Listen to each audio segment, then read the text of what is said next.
organisasi. Sebelum menonton, kami akan memperkenalkan diri kami. Saya Maria Putri Panjaitan yang berperan sebagai karyawan 1. Saya Rizky Marino yang berperan sebagai direktur. Saya Putri Anda berperan sebagai manajer.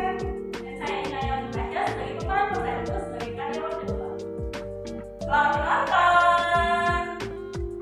Seperti yang kita ketahui, di dalam sebuah organisasi pasti memiliki yang namanya problematika. Sebagian besar masalah organisasi saat ini bukanlah bakat, melainkan kurangnya jiwa kepemimpinan di dalam diri seseorang. Berikut adalah cuplikan contoh problematika di dalam sebuah organisasi. Pada suatu pagi, diadakan rapat dadakan di sebuah perusahaan X oleh direktur untuk manajer. Selamat pagi. Pagi Pak. Maaf membuat jadwal rapat mendadak pada hari ini. Nah, pada hari ini kita akan mengadakan rapat mengenai tentang rancangan kemasan baru dari produk kita. Untuk saran dan data-data yang saya sudah minta kemarin, apakah sudah dikumpulkan?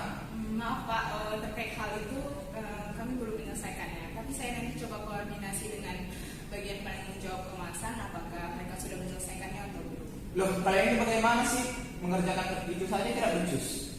Maaf Pak, nanti akan kami selesaikan dengan segera. Mohon berikan Pak. Baiklah, saya berikan kalian waktu. Terima kasih Pak.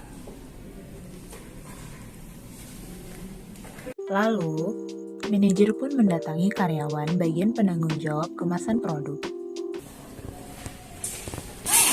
Gimana rancangan kemasan baru produk yang saya minta? Kenapa tidak diantar meja saya dengan segera? Oh, maaf Bu, ini sedang saya kerjakan.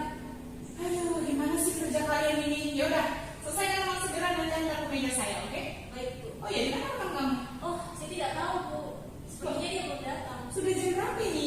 Kenapa tidak belum sampai juga di kantor? Kalian ini ya.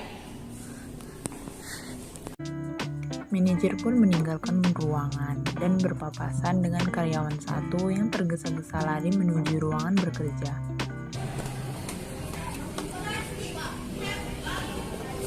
Datang juga kamu ya?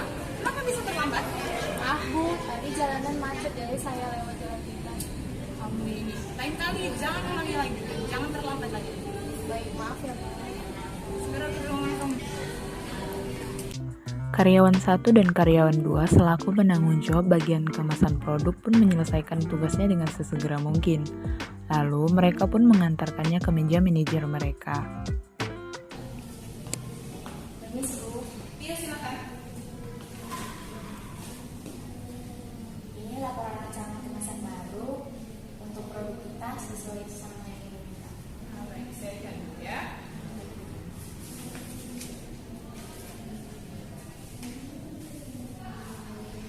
Ini gimana sih? Ini saya ditanya ini seharusnya di sini, ini diletak di sini supaya ini lebih kelihatan. Tapi untuk bagian yang ini bisa menutupi bagian yang ini Bu. Aduh, saya tidak mau ya. Pokoknya kerjakan sesuai yang saya perintahkan. Kembali ke ruangan saya nanti selesaikan dalam waktu 4 jam. Baik Bu.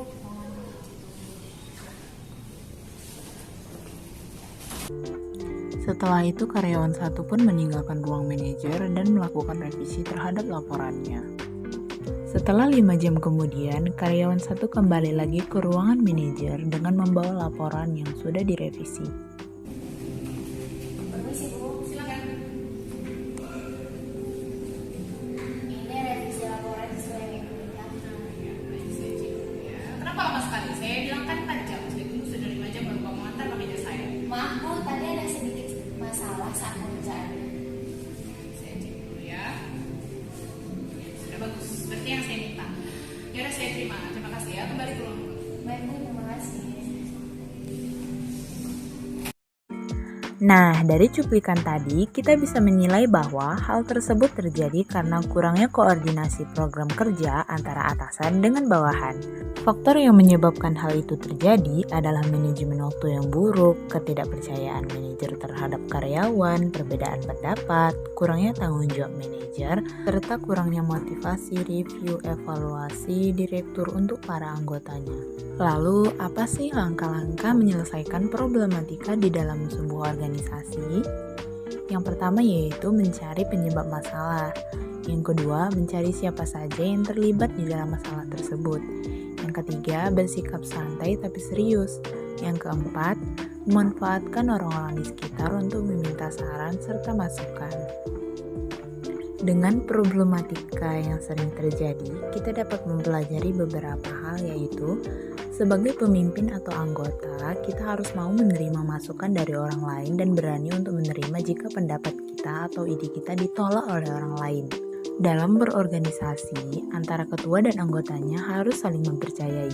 Jika kepercayaan itu tercipta, maka akan mudah dalam melaksanakan tugas-tugas dan kewajibannya. Sebagai ketua harus tegas dan jangan pernah lelah untuk mengingatkan para anggotanya untuk tugas dan tanggung jawab yang sudah diberikan. Lalu, mau bekerja sama, saling bahu-membahu untuk mendapat tujuan bersama, serta rela berkorban untuk organisasi. Oke, mungkin itu saja yang bisa kami tampilkan dan kami sampaikan. Sekian dan terima kasih. Thanks for watching.